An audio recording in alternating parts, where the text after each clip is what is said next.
Now, someone who objects to originalism might say the important provisions, like equal protection, freedom of speech, the extent of legislative power, these provisions are highly indeterminate, and therefore the original public meaning of the constitutional text can't do much work. You can't determine that the constitutional text is indeterminate without doing the originalist work.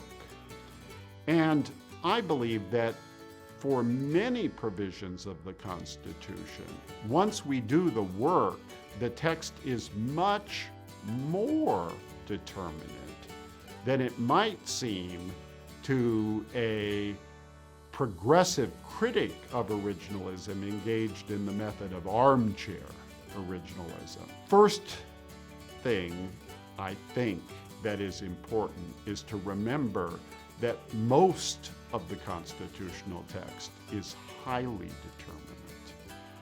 Most of the Constitution consists of procedures and institutional rules that establish the basic framework of government.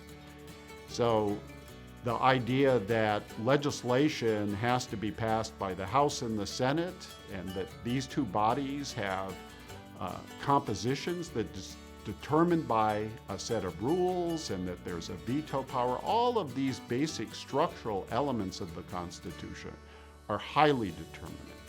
This is sometimes called the Hardwired Constitution. And it's the most important part of the Constitution. It is the Hardwired Constitution that determines the basic structure of our republic. Let's take the Equal Protection Clause as an example. Typically, living constitutionalists say equal protection. That means a principle of political and social and economic equality, and the content of such a principle is highly indeterminate. But is that what the text means? The phrase is not that no state may violate the equality of citizens. The phrase requires states to respect the equal protection of the laws. The equality interpretation of the Equal Protection Clause was introduced by the courts, by living constitutionalism.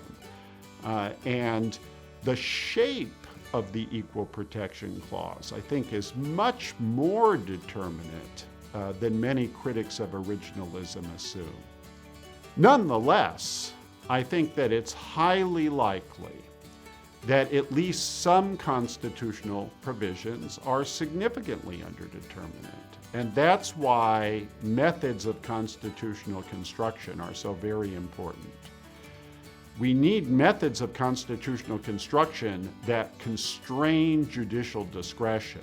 I think originalists have a lot of ways of dealing with underdeterminacy, but this is an exciting area. This is an area where originalism is still working itself out. And I myself haven't decided what approach is the best approach. What I do know is that there are ways to engage in constitutional construction that do not involve giving just discretion, policymaking power to judges.